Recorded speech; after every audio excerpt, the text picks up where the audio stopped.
propósito esta palabra de hoy, que es un poco desafiante porque nadie apague tu luz, ya que nosotros estamos adaptados a que nos la apaguen constantemente. Pero bueno, hoy somos bienaventurados, hoy somos dichosos. Algo tiene que haber sucedido, porque hasta esta altura no nos han quitado la corriente. Pero damos gracias a Dios porque a pesar de que hemos experimentado continuamente cortes eléctricos y se nos ha agotado la luz, hay una luz que nunca se apaga, y es la luz de Jesucristo. Amén. Y esa luz resplandece en nuestro corazón. Bueno, pues debe decirle que en algún momento del año 90 después de Jesucristo, el apóstol Juan escribió este libro que hoy nosotros tenemos delante, esta joya de la literatura, que es el cuarto evangelio que nos ha sido entregado y del cual nos estamos nutriendo en esta mañana.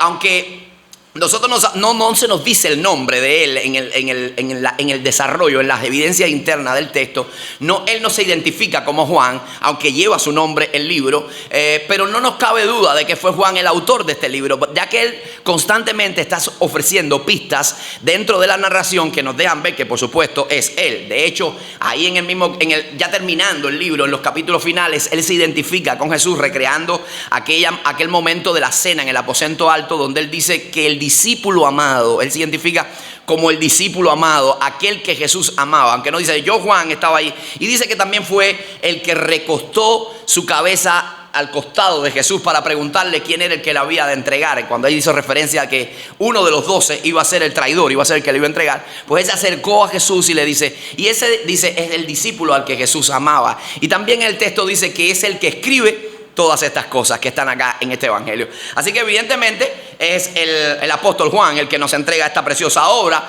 que evidentemente también trae una serie de información que nos nutre espiritualmente y que nos habla de cosas que omiten los otros evangelios. Los evangelios sinópticos son los evangelios de Mateo, Marcos y Lucas. Ellos hay temas que no abordan, sin embargo Juan sí los aborda. Y por otra parte también Juan, esas son las características únicas del evangelio de Juan.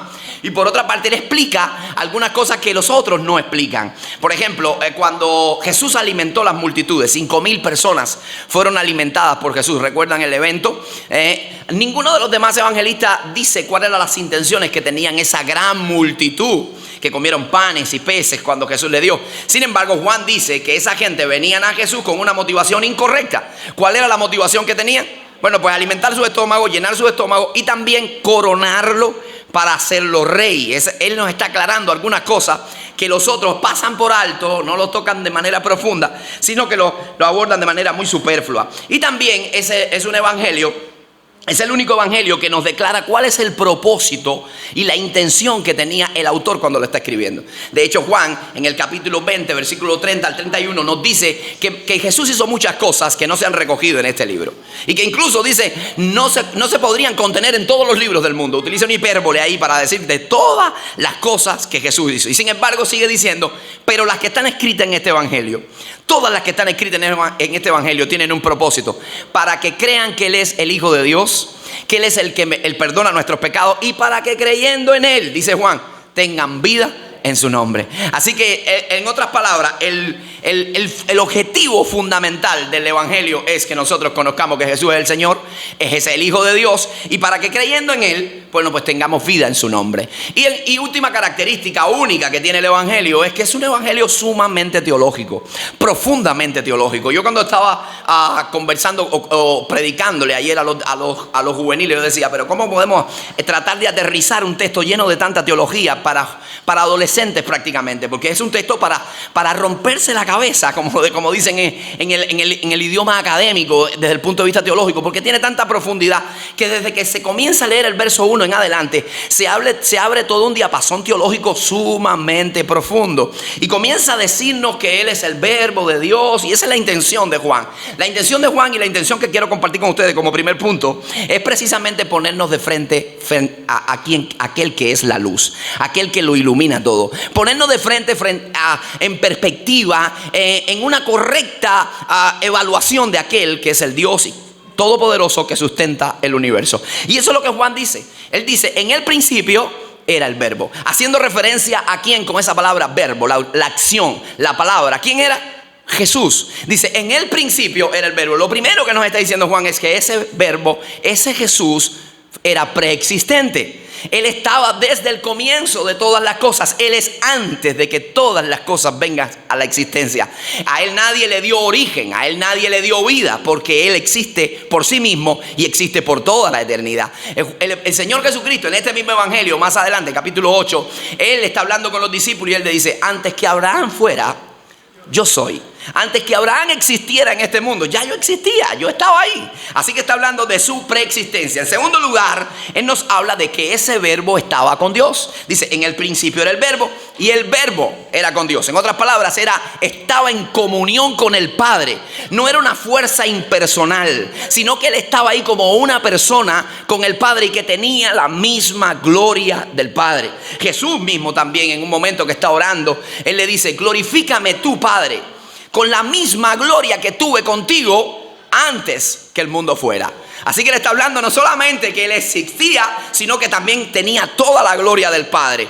Así que nos enseña eso Juan y nos aterriza en una profundidad teológica. Y evidentemente también nos dice que ese Dios, ese verbo, era Dios. En el principio era el verbo estaba con Dios, tenía comunión con Dios y el verbo era Dios. Así que ese verbo no solamente era preexistente, sino que tenía de manera intrínseca todos los atributos de la divinidad. Tenía todos los atributos de Dios. Él es omnipresente, todopoderoso y creador del universo. El mismo Pablo, cuando le escribe a los Colosenses, dice que en Él, en Jesús, habita corporalmente toda la plenitud de la deidad. Él es el Dios todopoderoso. Ahora, la intención de Juan, ¿cuál es? ¿Por qué Él nos está diciendo, por qué nos está abriendo toda esta información en los primeros versículos del capítulo 1? Por lo que está por decirnos delante. En el versículo 4 Él nos va a declarar una verdad muy interesante y sumamente profunda. Él dice: en Él estaba la vida. En Él estaba la vida, y la vida era la luz de los hombres. ¿Qué no quiere decir eso? En Él estaba la vida. No es que solamente en Él había vida, sino que Él es la fuente misma de la existencia. Él es la fuente misma de la vida. Lo que nos lleva a nosotros a un razonamiento lógico: es imposible experimentar y disfrutar de la vida sin tener comunión con aquel que es la vida misma. ¿Se entiende eso?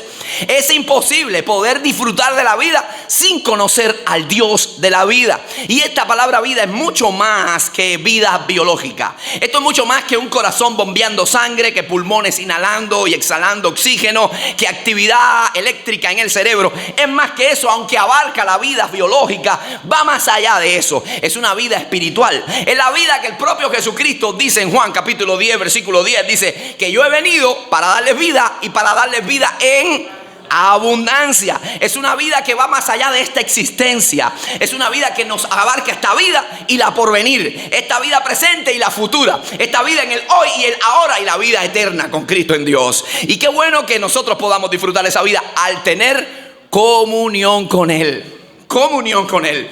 Porque no hay manera de tener vida si no conocemos al Dios de la vida. No tenemos comunión con el Dios de la vida. Otro concepto que Juan domina acá es luz. Y esa vida no solamente le ofrece vida a su creación, sino también que le ofrece luz, orientación, le da entendimiento, le da visión, les ayuda a trazar el camino, les dice dónde tienen que orientarse. Eso es lo que Juan nos está diciendo. La vida misma también nos ofrece luz. Ahora, si quizás alguien me pueda decir: pero pastor, yo voy a la iglesia, pastor, yo he leído la Biblia, yo llevo un montón de años en la iglesia, yo sé lo que es adorar a Dios, yo también he cantado al Señor, yo también sé lo que es leer la Escritura, es más, le puedo memorizar algunos versículos bíblicos, pero lo que yo estoy diciendo en esta mañana va mucho más allá de eso. Va mucho más allá de leer la Biblia, va mucho más allá de asistir a la iglesia, va mucho más allá incluso de estar asentado en el libro de membresía de una iglesia. Ayer le decía a los juveniles, va mucho más allá de haber nacido en un hogar cristiano. Va mucho más allá de que tus padres sean temerosos de Dios, porque la fe de papá no te salva. La fe de mamá no te salva. Tienes que tener tu encuentro con Dios. Tienes que caminar tú con el Señor. Así que lo que yo quiero decirte es que tenemos que tener comunión con Dios. Tenemos que tener comunión con Dios para poder recibir esa vida, disfrutar esa vida, ser receptores de esa vida y tener esa luz sobre nosotros. Tenemos que conocer a Jesús. Tenemos que caminar con Jesús. Jesús no solamente tiene que ser un concepto. Jesús tiene que ser nuestro amigo, nuestro Salvador, nuestro Señor, nuestro deleite, nuestra pasión, nuestro anhelo, amado hermano. Si alguien me dice amén a eso. Entonces tenemos que, si decimos que andamos en luz, es que porque tenemos que tener comunión con el Señor. Tenemos que tener comunión con el Señor. Es imposible que una persona no esté irradiando luz y él diga que conoce al Señor. Porque si tú conoces al Señor, la luz de Cristo va a resplandecer en ti. Su luz va a brotar. ¿Ustedes recuerdan esa historia de Moisés? Moisés cuando fue al monte Sinaí y estaba recibiendo los mandamientos, Éxodo 34. ¿Recuerdan esa historia? ¿Qué pasó con Moisés cuando está 40 días y 40 noches teniendo comunión con Dios? Cuando bajó, ¿qué pasó con él? Su rostro le resplandecía. Porque si tú te relacionas con la luz, luz va a brotar de tu vida, amado. ¿Entiende lo que quiero decir? ¿Entiende dónde viene el punto? Si tú te relacionas, pasas tiempo con la luz, luz va a fluir de ti. Si tú pasas tiempo con el carbón, cuando tú entras a la casa, ¿cómo tú vienes? ¿Oliendo a qué? ¡A humo! Porque tú pasaste más tiempo con eso, con la leña. Tú pasaste más tiempo con la leña. Cuando tú entras y le vas a dar un beso a tu esposo, mi amor. Si tú te pasas tiempo en la cocina, tú vas a oler a sazón. Esas manitos, esas uñas van a oler a ajo. También, porque es con lo que más tiempo pasa. Si tú pasas tiempo con Dios, el aroma de Dios va a estar en tu vida.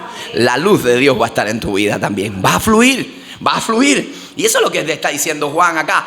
Y eso es la misma verdad que está incluso desde el fondo del Antiguo Testamento. El mismo salmista, Salmo 36, versículo 9, él lo dice. Dice, porque he aquí tú eres manantial de vida y en tu luz veremos luz. En otras palabras, la Nueva Traducción Viviente dice, porque tú eres la fuente de toda vida. La luz con lo que nosotros vemos y nos orientamos. Ese es Jesús. Entonces tenemos que tener esa comunión con Él. Necesitamos caminar con Él, amado. Y eso nos llena tanto de gozo, eso nos llena tanto de paz, de alegría, nos da un coraje extraordinario, una valentía extraordinaria que nosotros no somos capaces ni de procesar en nuestro entendimiento. Porque hay veces enfrentamos situaciones en la vida que tú hoy miras hacia atrás y dices, ¿y cómo pude? ¿Cómo pude? ¿Cómo salí a flote del otro lado? ¿Cómo salí al otro lado? ¿Por qué? Como el salmista lo decía, porque Jehová es mi luz y mi salvación. ¿De quién temeré? Jehová es la fortaleza de mi vida. ¿De qué he de atemorizarme? De nada. Entonces eso es lo que nos está asentando base Juan y poniéndonos de frente a aquel que es la luz misma. En segundo lugar, él nos habla del triunfo definitivo, la luz. Mira lo que dice el apóstol Juan, versículo 5, dice: y la luz en las tinieblas resplandece, y las tinieblas no prevalecieron contra ella.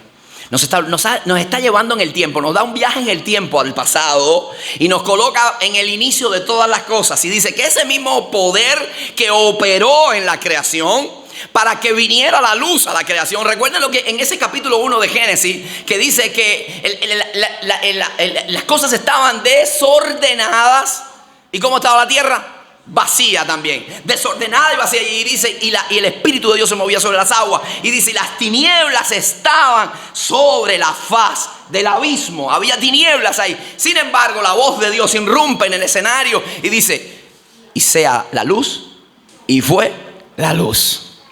Ese mismo poder que operó la luz en ese día, antes que fueran las lumbreras, es el mismo poder que hace 2000 años atrás triunfó en la cruz del Calvario, derrotando por siempre a las tinieblas, a la oscuridad, al pecado, a la muerte, al que tenía el poder de la muerte, que era el mismo diablo, y dándonos victoria a nosotros en su sacrificio, en su resurrección, y llenando nuestros corazones de esperanza. El triunfo definitivo de la luz, amado hermano. Y lo más hermoso es que Él venció en esa cruz de Calvario y te ha hecho a ti y a mí participantes de esa victoria.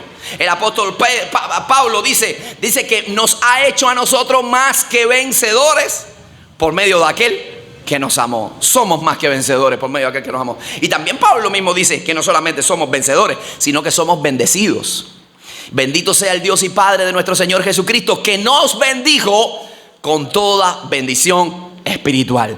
Tú eres un bendito de Dios. si alguien quiere proferir maldición contra ti, si alguien quiere decir que tú eres un desgraciado, que tú no tienes propósito en esta vida, eres bendecido por el Señor. Te lo quiero decir, que lo dice la Escritura. Bendecido por el Señor. Dile que está a tu lado, tú eres bendecido por el Señor. Pero no solo eso, nos bendijo, nos resucitó también con Él y nos sentó en los lugares celestiales. ¿Estamos asegurados con Dios?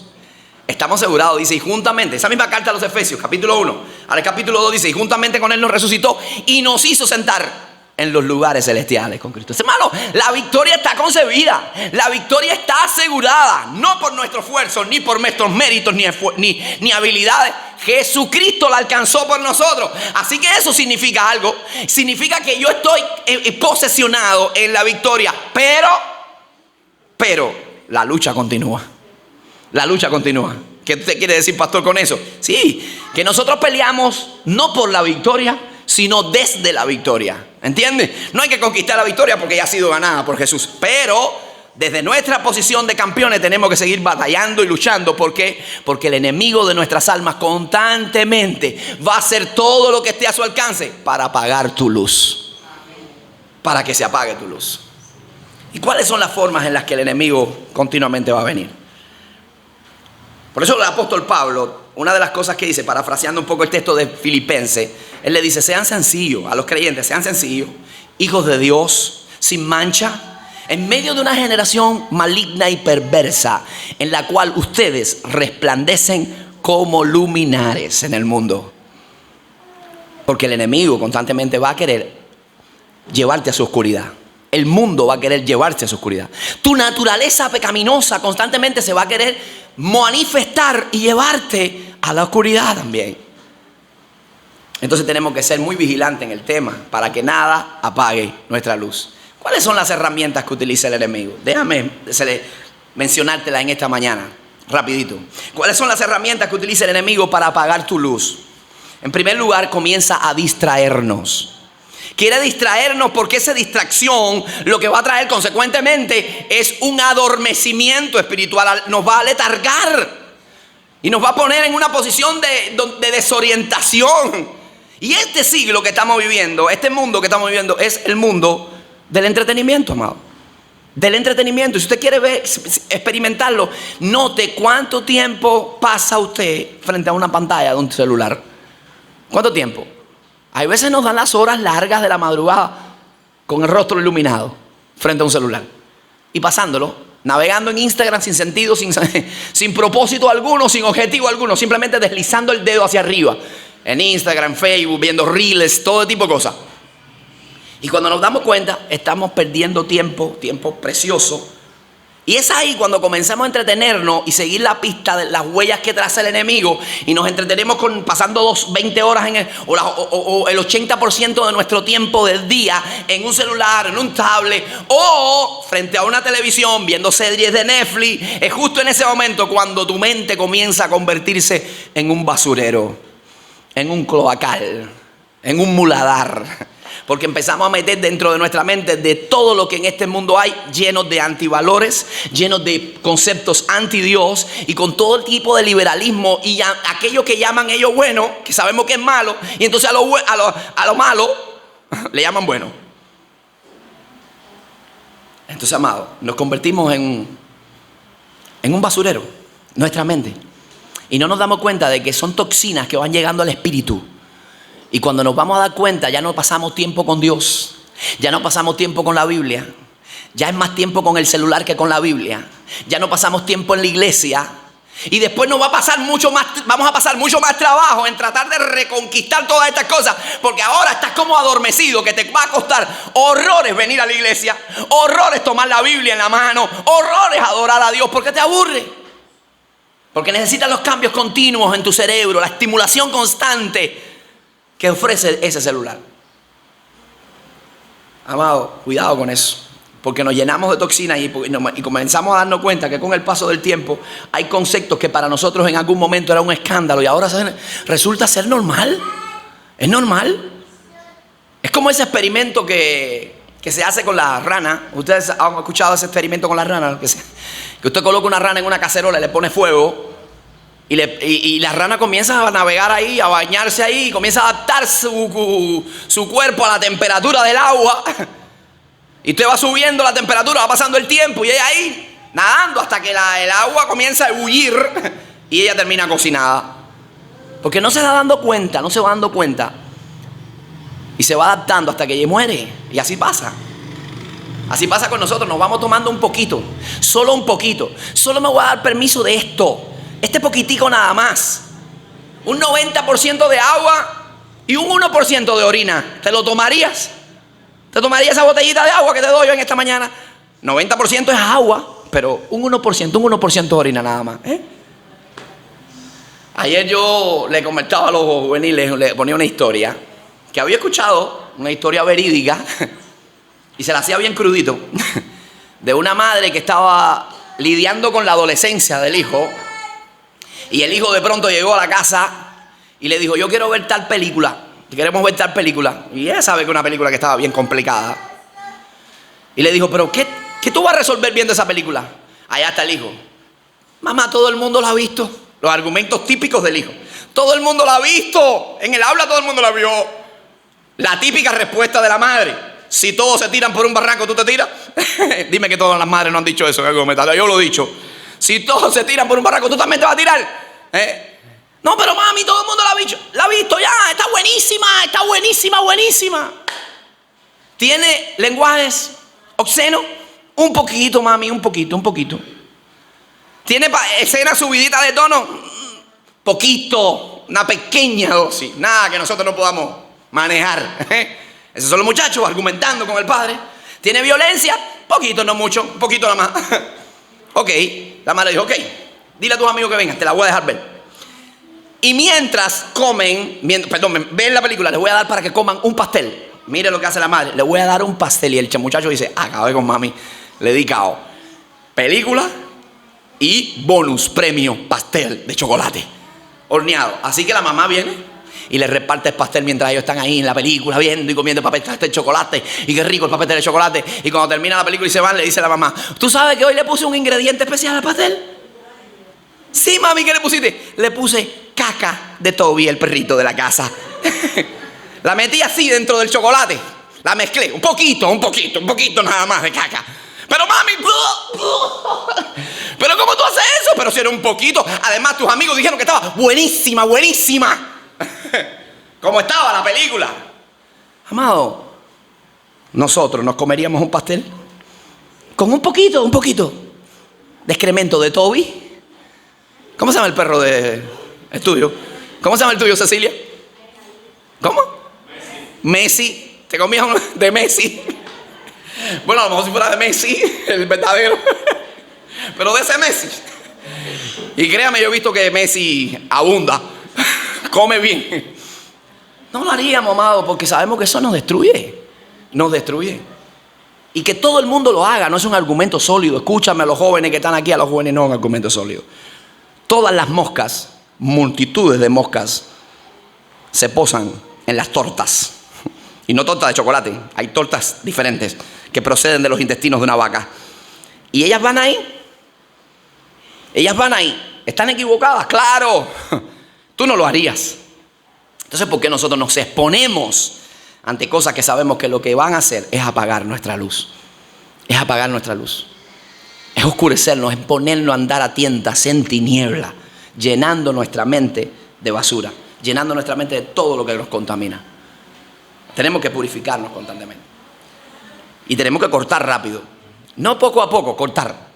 Un poco de levadura, decía el apóstol Pablo. Un poquito de levadura leuda toda la masa.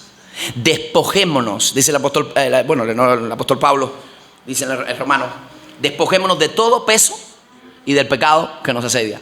Despojémonos. A lo mejor vas a encontrar algo en la televisión que no sea tan pecaminoso, pero es pecaminoso. Porque no hay casi pecado, es pecado. Despójalo, tálalo, quítalo, arráncalo, desarraígalo. Porque es tu salud espiritual, es el bienestar de tu casa, es el bienestar de tus hijos y es tu futuro y es tu bendición la que se está jugando en ese momento. Es tu relación con el Padre. Número 2 es la presión de grupo. Y esta presión de grupo, aunque básicamente ayer yo le enfoqué en los juveniles, es una presión de grupo que experimentamos todos independientemente de la edad que tengamos. ¿Sí o no? ¿Por qué? Porque tanto el que está trabajando experimenta presión de grupo, el que está en un centro de trabajo, tanto el que está en la escuela, como el que está en el barrio, como el que está incluso en una familia donde no todos son cristianos. La familia misma muchas veces va a esgrimir argumentos en tu contra para decirte, pero no seas tonto, no seas bobo, te estás perdiendo tus oportunidades. Porque hay tanto iglesia y tanto iglesia, que tanto Dios y tanto Dios. Si mira lo que está pasando y todo usted sabe que lo que hay detrás de todo eso es una intención solapada y oculta, entretenerte, adormecerte y apagar tu luz. Reducirte a la miseria, llevarte a su fango, llevarte a su pozo. Van a decir que tú tienes que cambiar tu manera de pensar. Van a decirte que tú tienes que hacer las cosas que hacen tus compañeros, que todo el mundo está disfrutando de la vida y tú te estás perdiendo oportunidades extraordinarias y únicas, que además eso es lo que tú te vas a llevar cuando te vayas de este mundo. Mira, hermano, lo que tú te vas a llevar cuando te vayas de este mundo es tu alma. Y si la invertiste sabiamente en la presencia de Dios, con el Señor, si has sido redimida por Cristo, eso tú te lo llevas y te vas para la gloria. Pero cuando tú no tienes a Cristo y te vas de este mundo, no descansa. Yo he escuchado gente decir, por lo menos descansó. No está descansando, no. Si no tiene a Cristo, no descansa. Entonces, amado, cuidado con eso, porque te van a tratar de llevar a tu luz. Para permanecer en el grupo, para caerle bien a los demás, para encajar dentro de un programa, para que no te quiten ciertos beneficios que tienes en el trabajo. Vas a bajar estándares, vas a meterte en cosas que van completamente contrarias a tus principios en la palabra de Dios. Error, te roban la bendición, apagan tu luz. Error. No os conforméis a este siglo, sino transformados por medio de la renovación de vuestro entendimiento, para que conozcan y disfruten la voluntad de Dios. Eso lo dice Pablo, que es buena, agradable y perfecta. Completo. En otro tiempo éramos tinieblas, pero ahora somos hijos de luz. Entonces andemos como hijos de luz. Andemos como hijos. Y finalmente, último, otra de las herramientas que el enemigo toma, y el diablo y el mundo y la misma naturaleza, son los conflictos. Los conflictos dentro de los hermanos de la fe, incluso de la familia. Porque son conflictos que van a venir, siempre van a venir porque convivimos. Hay cortocircuitos, hay temperamentos, y van a llegar esos cortocircuitos a la vida. El punto es que no lleguen a talar tu corazón, a que te lleven a tener en tu alma la falta de perdón, el rencor, el remordimiento, la rencilla en el corazón de otros. Porque entonces eso va a apagar tu luz. El apóstol Juan, este mismo que escribió este evangelio, escribió varias cartas. Y en una de ellas dijo, el que dice que anda en luz y aborrece a su hermano, todavía está en tinieblas. Más abajo dice, y todavía está en tinieblas y anda en tinieblas. Si dice que está en luz y aborrece, tiene rencor, tiene remordimiento, tiene raíz de amargura contra la otra persona, cuidado, se están apagando tu luz, se están robando la bendición. Cuidado, te estás distrayendo. Y nosotros necesitamos, en medio de este mundo en oscuridad, hermano, como un faro, porque ese es el punto, como un faro, eso que hay es un faro. Arrojar luz, no nuestra propia luz, porque no hay ninguna luz en nosotros mismos, es la luz de Cristo. Somos como la luna que solamente refleja la luz del sol. Solamente refleja esa luz. Es la luz de Cristo en nuestro hogar, en nuestra familia, en nuestras relaciones. Y aunque existan los cortocircuitos, yo voy a perdonar, yo voy a elegir amar, yo voy a elegir caminar con ellos. Es un ensayo de lo que voy a hacer toda la eternidad, porque tenemos que estar ahí juntos. Pero además de eso, es para disfrutar mientras estoy en esta tierra de la bendición de Dios que sobrepasa todo el entendimiento, que no trae ninguna tristeza ni ninguna miseria con ella. Es la bendición de Dios la que me enriquece. Y finalmente, el escritor de este evangelio comienza después del capítulo 5 a darnos un ejemplo práctico. ¿Y cuál es el ejemplo práctico? Dice, hubo un hombre. Ahora te hablé de todos estos conceptos, pero te voy a hablar de una experiencia palpable. Hubo un hombre llamado Juan, el cual no era la luz, pero vino a dar testimonio de la luz.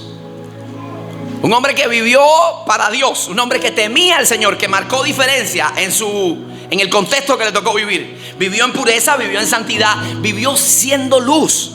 irradiando la luz de Dios. Fue un instrumento para ser el que preparaba el camino, el precursor de Jesús. Dice, ese en su momento, en su contexto, irradió la luz de Cristo. La pregunta es si nosotros pudiéramos ser como un Juan el Bautista. Porque cuando vamos, ahora te voy a dar algunas características de Juan, pero primero te voy a decir algo. Cuando nosotros vamos a la historia, vamos a encontrar de la historia bíblica que siempre Dios se ha auxiliado de instrumentos humanos. De instrumentos humanos para llevar adelante su obra, para llevar adelante sus propósitos, para incluso sus proyectos que estaban vinculados a la gran obra redentora. Estuvo ahí la pequeña pieza humana trabajando. Y algunos eran no tan jóvenes, algunos eran más jóvenes, pero instrumentos de Dios. Imperfectos, sí. Llenos de imperfecciones, sí, pero estaban en las manos de Dios. Dispuestos a asumir el precio, a pagar el precio y a comprometerse y a temer a Dios por encima de todas las cosas. Tenemos un Daniel, tenemos un José, tenemos un Josué, tenemos un David que nadie contaba con él. Nadie contaba con él. Hasta el padre se le olvidó. A lo mejor tú estás en esa condición, nadie cuenta, no soy el que más brilla, pero eres importante para Dios. Y los ojos de Jehová sí están puestos sobre ti, están sobre tu vida. Y cuando vamos al Nuevo Testamento, vemos a un Timoteo, vemos a un Tito, vemos a un Juan, vemos a los apóstoles que apenas comenzaron su ministerio siendo adolescentes. El más mayorcito era Pedro, por eso estaba casado además y tuvo que pagar impuestos. Debería haber tenido unos 20 años, imagínense, unos 20, 22 años tenía Pedro. Los demás, debajo de eso, 18, 19 años, adolescentes como los juveniles. Y ya estaban comprometidos siguiendo a Jesús. Y luego ellos fueron los mártires que dieron su vida por Jesús. La pregunta que yo quiero hacerte en esta mañana es la siguiente, independientemente de tu edad. Si Dios te llama, ¿estás dispuesto a decirle sí como Juan? Si Dios te llama, ¿estás dispuesto a decirle sí, vivir para Él, temiéndole a Él, aunque eso te coloque en la opinión pública, aunque eso te haga impopular con algunas personas, aunque no puedas estar dentro del grupo cool de la escuela o del trabajo y otros te den de lado u otros te saquen de su círculo de amistades? ¿Estás dispuesto a agradar a Dios? Porque si estás dispuesto a agradar a Dios, estás haciendo el mejor negocio de tu vida. Porque cuando tú estás en desgracia, el único que queda es Dios. Todo el mundo está dispuesto a disfrutar. Todo el mundo está muy dispuesto para bailar y cantar y comer. Pero para pasar una mala noche en un hospital, no todos están dispuestos. Pero cuando tú estás en desgracia, cuando tú estás en la incertidumbre, en la incomprensión, en el dolor, en la oscuridad, ¿tú sabes quién queda? Queda Cristo. Cristo está ahí y ha prometido estar con nosotros todos los días hasta la consumación de los tiempos. Ahora te voy a dar las características de Juan. Si me dices sí, que quiere seguir a Jesús, agradando a Dios antes que a los hombres, ok, Juan lo hizo. ¿Cuáles eran las características de Juan? Número 1, fue fiel a su llamado, abrazando sus convicciones, aunque eso le costó la vida. La abrazó y no renunció a ella. Número 2, proclamó el mensaje de la verdad, sin cambiarla, sin reblandecerla, sin adulterarla. La verdad es la verdad y es liberadora. La verdad nos hace libre. Número 3, convencido de que tenía que ser simplemente una voz en el desierto. Él nunca se puso adelante. Estamos viviendo días difíciles y complejos, días donde la gente corre por ser promotores, protagonistas en todo. Hoy todo el mundo quiere ser youtuber, ¿no se ha fijado? Todo el mundo quiere ser influencer. Aparece un Juan de los Palotes que a las redes ahí, hacerte influencer. Todo el mundo quiere que lo sigan, todo el mundo quiere que lo miren, todo el mundo quiere que lo aplaudan. Aún el que te dice no, yo no quiero que me aplaudan, quiere que lo aplaudan igual. Porque todos tenemos el mismo material. Todos somos pecadores. Todos tenemos la misma materia que hubo en Adán. Y por tanto nos gusta que nos digan: qué bárbaro tú eres. Oye, tú sí. Oye, pastor, qué bien tú predicas. Oye, qué bárbaro. No. A eso hay que morir. A eso hay que morir. Porque aquí, quien merece toda gloria, toda honra y toda alabanza, sin Él nada somos. Y por la gracia de Dios somos lo que somos. Su nombre se llama Jesús. Su nombre es Jesucristo. Entonces, eso hizo Juan. Eso hizo Juan. No le interesó para nada el nombre. No le interesó salir en los anuncios y en las pancartas. No le interesó que le dijeran: es de Juan, fulanito, el mejor. No le interesó. Es más, él mismo Juan dijo: este es el Cordero de Dios. No me miren a mí, Él, el Cordero de Dios. Admírenlo a Él. Y eso es lo que hay en el idioma griego. Por eso pierde tanta la frase, porque lo que está diciendo es: admírenlo por su determinación, por su amor, porque Él es el que paga el precio. Él es el Cordero de Dios que quita el pecado del mundo. Él es. Y Él mismo dice: es necesario que yo mengüe y que Él crezca. Él mismo no se puso bravo cuando se le fueron 2 o 3 de sus discípulos. Entre eso estaba Andrés, estaba Juan, estaba Simón. Esos eran discípulos de Juan primero y después se fueron con Jesús. Y Juan nos dijo: oye, ustedes venden patria, ustedes cambian casaca. No, vayan con Él. Mayor es el que yo. Él es mayor que yo. Y nosotros actuamos de esa manera. Oh, eso es un paradigma para hoy, amado. Eso es un paradigma. Nosotros tenemos que morir. Y nosotros tenemos que estimar al de al lado como mayor a nosotros, como dice Pablo. Estima a tu hermano como superior a ti. Y eso es antinatural, hablando de la naturaleza pecaminosa, porque nosotros queremos que se nos valoren, que se nos valore, que se nos aplauda, que nos tengan en cuenta los años. Y pensamos que aquí, en la iglesia, se obtienen favores por años de bautizado, por años de convertido. No, los postreros eran primeros, los primeros postreros. Aquí en la gracia de Dios no es del que corre ni el que camina, sino del que Dios tenga misericordia. ¿Cuántos creen eso? Y lo mismo le paga lo mismo a los que han estado trabajando todo el día, a los siervos de la 11ª hora. Les paga lo mismo, les da lo mismo favor y la misma gracia. A todos que han caminado con Él, como al que muere en una cruz. Un minuto antes le dice: ten misericordia de mí, acuérdate de mí cuando venga en tu reino. Así es Dios, Dios de toda gracia. Y finalmente se mantuvo en una vida pura, sin contaminación. Ese es Juan. Y yo sé que este es un mensaje, cuando se habla de santidad, que la gente como que se predispone un poco y dice que la santidad es un teque pastoral. Es el mismo teque que siempre. No es un teque pastoral. No es que la santidad viene a ser un mensaje para limitar tus libertades y para limitar tu deseo de sentirte pleno en la vida. Todo lo contrario. El tema de la santidad es un mensaje que te pone en perspectiva con Dios, que te alinea el corazón de Dios y te pone en el centro de la voluntad de Dios. El mismo Pablo, cuando le escribe a los tesalonicenses, dice que la voluntad de Dios es nuestra santificación. Es que Dios quiere santificarnos. Él lo desea. Y Pedro nos dice más que esto: Dios te ordena que vivas en santidad. Sed santo como yo soy santo. Te lo da como un mandamiento. Vamos, sé santo. Y eso lleva un precio, amado. Eso lleva un precio. ¿Estamos dispuestos a pagarlo por agradar a nuestro Rey? Y te dejo de tarea que evalúes todo lo que Dios te ha dado. A ver si cuando tú mires todo lo que Dios te ha dado y evalúes todo lo que Dios te ha dado, te dio salvación, te dio valor, te puso como persona cuando vivías a nivel animal, te dio propósito de vida, te ha prometido su Espíritu Santo que vive contigo 24/7 los 365 días del año. Su paz inunda tu mente y tu corazón. Tienes una herencia inconmovible, inmarchitable en la presencia del Dios eterno. Todas esas cosas, cuando tú lo evalúas, tú dices: wow, y no voy a vivir en santidad para Él, y no me voy a guardar para Él, aunque tenga que pagar un precio alto. Voy a terminar con esta ilustración. Ahí yo tengo una imagen. ¿Puedes darle un clic ahí, Río? Una imagen. Ese animalito es un animalito, su nombre es armiño, el armiño.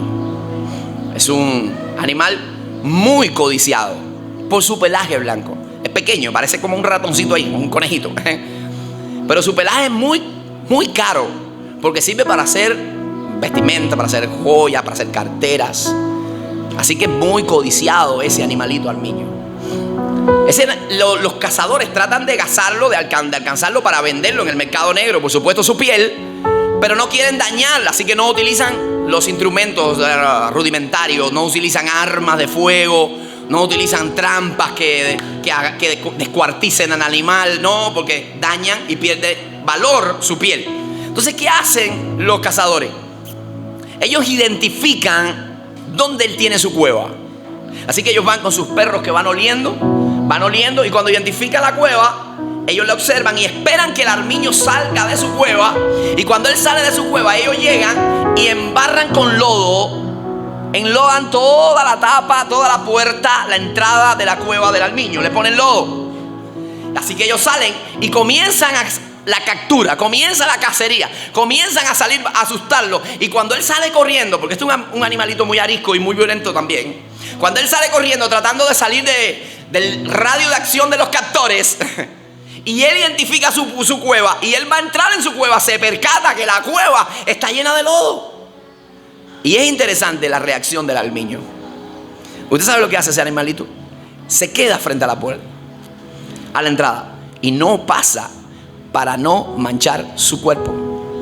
Su pelaje es tan blanco que él decide morir en manos de sus captores antes de mancharse. La pregunta que nosotros tenemos que hacernos es: ¿seremos nosotros así? ¿Estamos dispuestos a pagar el precio que sea necesario antes de vivir manchado en este mundo con el pecado? ¿Estamos dispuestos a agradar a Dios por encima de todas las cosas y renunciando a estar aceptados por este mundo, a ser aceptados en un grupo? ¿Estoy dispuesto yo a mantenerme puro por honrar a aquel que me ama con amor eterno y ha prolongado su misericordia sobre mi vida? Permita a Dios que nosotros tengamos esa revelación del armiño y que valoremos el ser santo y el ser luz.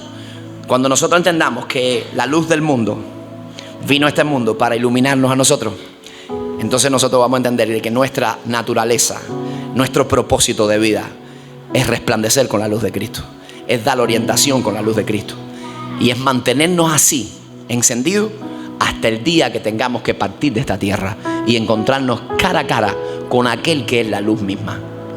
¿Estás dispuesto a pagar el precio? ¿Estás dispuesto a asumir el reto? ¿Cuántos están dispuestos a hacerlo? Si tú estás dispuesto a hacerlo, ponte de pie, vamos a orar y vamos a darle gracias a Dios también, porque definitivamente Él nos llama. Él nos llama a resplandecer. Ahora te voy a decir algo. No tienes que hacerlo tú solo. No es algo que tú te tienes que esforzar y tienes que empujar para ser santo. Es algo que fluye de manera orgánica cuando tú tienes una relación con Dios.